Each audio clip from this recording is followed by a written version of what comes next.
오늘 함께 나눌 하나님 말씀은 아가서 1장 1절부터 2장 7절까지의 말씀입니다. 아가서 1장 1절부터 2장 7절까지의 말씀입니다. 제가 가진 성경으로 961페이지에 있습니다.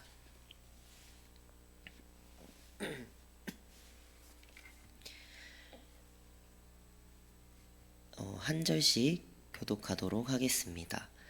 솔로몬의 아가라, 내게 입맞추기를 원하니 내 사랑이 포도주보다 나음이로구나. 내 기름이 향기로워 아름답고 내 이름이 쏟은 향기름 같으므로 처녀들이 너를 사랑하는구나.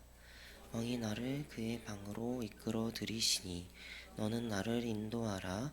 우리가 너를 따라 달려가리라. 우리가 너로 말미암아 기뻐하며 네 사랑이 포도주보다 더 진함이라. 처녀들이 너를 사랑함이 마땅하니라. 예루살렘 딸들아, 내가 비록 검으나 아름다우니 게달의 장막 같을지라도 솔로몬의 휘장과 같구나. 거스름할지라도 흘겨보지 말 것은 내 어머니의 아들들이 나에게 노하여 포도원 지지로 삼았음이라. 나의 포도원을 내가 지키지 못하였구나.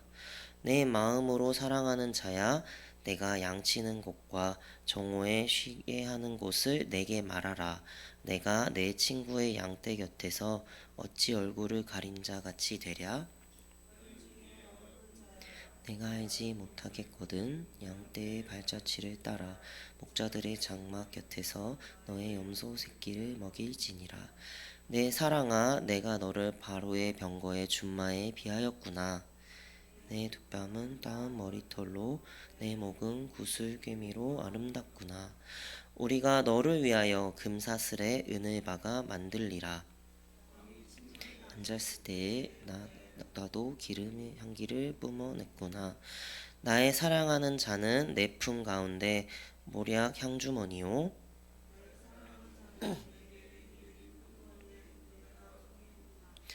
내 사랑아, 너는 어여쁘고 어여쁘다. 내 눈이 비둘기 같구나. 내 사랑하는 자야, 너는 어여쁘고 화창하다. 우리의 침상은 푸르고 우리 집은 백향무, 들목, 잣나무, 서가래로구나. 여자들 중에 내 사랑은 가시나무 가운데 백합화 같도다. 자들 중에 나의 사랑하는 자는 숲풀 가운데 사과나무 같구나.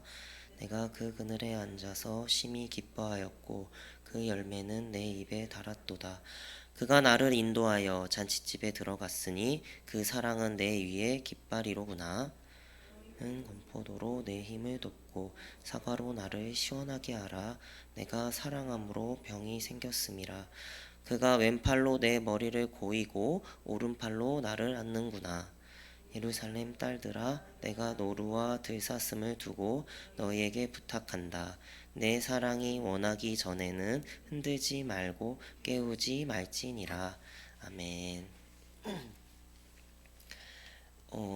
저는 어렸을 때 성경에 읽으면 안 되는 것이 있는 줄 알고 있었는데요. 그것은 바로 오늘 말씀인 아가서였습니다. 제가 초등학교 시절에 어렴풋이 기억나는 한 사건이 있는데요. 한 목사님께서 설교를 하실 때 솔로몬이 그렇게 타락한 이유는 하나님께서 주신 지혜를 가지고 이런 허튼 곳에 사용했기 때문에 말년에 그렇게 타락하게 된 것이라고 너무 무섭게 말씀을 하셔서 어린 나이에 아가서는 금서인 줄 알고 지냈던 세월이 있었는데요. 그러나 이제 시간이 지나고 또 말씀을 공부하면서 아가서라는 것이 꼭 어떤 사랑의 감정만을 나타낸 것이 아니라 정말 이처럼 우리를 언제나 사랑스럽게 보시고 아낌없이 사랑해 주시는 하나님, 즉 우리가 아직 죄인 되었을 때 그리스도께서 우리를 위하여 죽으심으로 하나님께서 우리에 대한 자기의 사랑을 확증하셨느니라 라고 쓰인 말씀처럼 하나님의 조건 없으신 무한하신 사랑을 생각하게 되는 성경 말씀으로 받아들이게 되고 어렸을 때 금서인 줄 알았던 마음을 버리게 되었습니다. 그런 오늘 말씀은 이런 아가서의 시작 부분인데요. 일단 우리가 알고 있는 솔로몬은 잠언, 전도서, 아가 이렇게 세 권의 성경을 썼는데요. 이것은 시간적인 순서로 보면 아가서, 잠언, 전도서 순서로 작성을 했습니다. 그런데 우리가 지금 가지고 있는 성경에는 잠언, 전도서, 아가 이러한 순서로 쓰여 있는데요.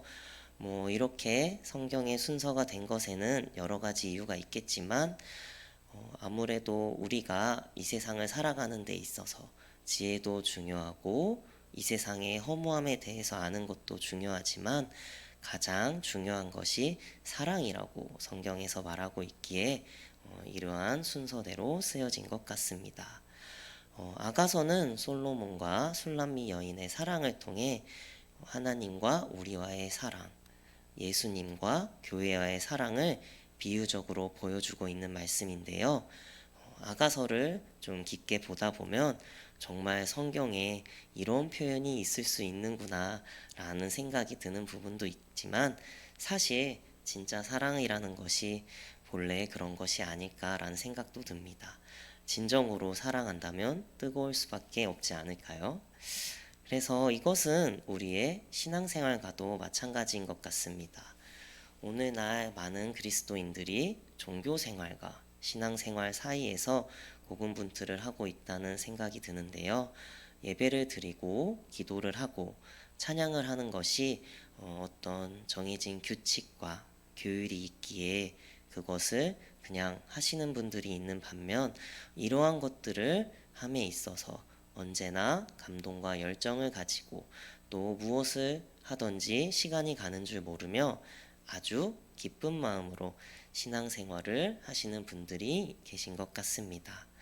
이처럼 신앙생활과 종교생활의 차이는 그 행위 안에 사랑이 있냐 없냐의 차이입니다.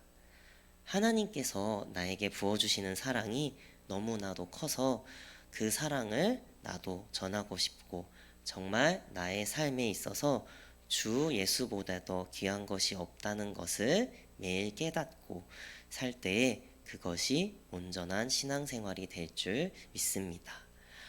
다시 아가서로 돌아와서 묵상을 하다 보면 솔로몬은 왕이지만 거침이 없음을 알 수 있습니다.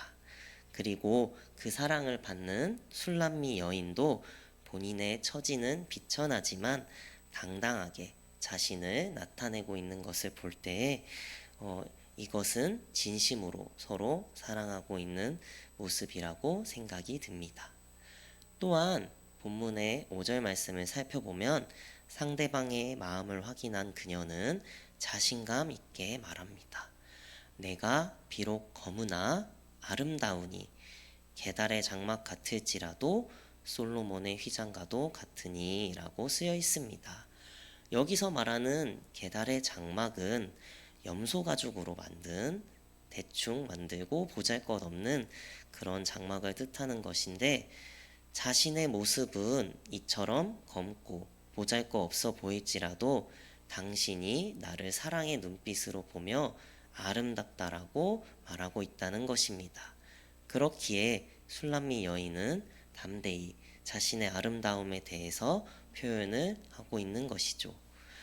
이처럼 외적인 모습을 볼 때에는 아닐지라도 자신을 사랑해주는 사람이 있기에 나는 당당해지고 아름답다고 말하고 있습니다.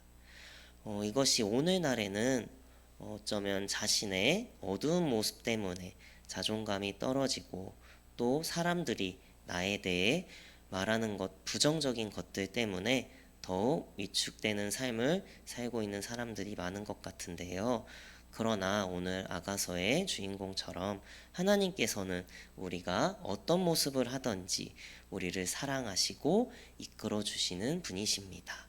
그렇기에 나는 합당한 자가 아니라는 생각에 빠져 나의 약한 모습에 매번 넘어지는 것이 아니라 신랑 대신 주님께서 언제나 사랑하고 계시는 사람이다라는 것을 잊지 않고 살아가야 된다는 것이죠.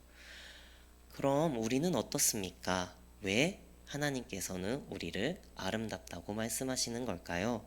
그것은 우리가 바로 하나님의 사랑을 받았기 때문입니다. 예수님께서는 십자가에서 나 같은 죄인을 위해 죽으심으로 우리는 구원을 얻었고 우리를 영원한 신부로 선택하셨습니다.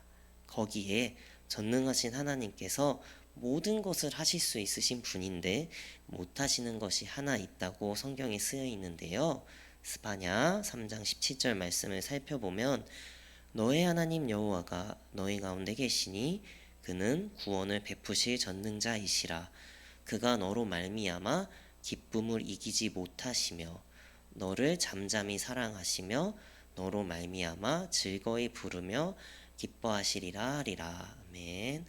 하나님께서 못하시는 것은 우리를 사랑하시는 마음이 너무 크고 기쁘셔서 그 기쁨을 참지 못한다고 말씀하고 계십니다. 아마 저는 성경을 통틀어서 우리에게 향하신 사랑을 이렇게 직설적으로 말씀하시는 부분은 없다고 생각이 드는데요. 하나님은 절대로 우리의 행위에 대한 사랑이 아닌 우리의 존재에 대한 사랑을 언제나 주고 계신다는 것을 마음속 깊이 새기시길 소원합니다. 저 이제 말씀을 마치겠는데요. 하나님께서는 어떠한 상황 속에서도 우리를 사랑하고 계십니다. 우리는 비록 검지만 우리의 삶의 주인이신 하나님께서 우리를 아름답다 하시고 사랑한다 하시는 것을 생각하며 우리가 얼마나 귀하고 귀한 존재인지를 깨달아 매일의 삶을 주님 앞에 내려놓고 기쁨의 인생을 살아가시길 진심으로 축원합니다. 기도하시겠습니다.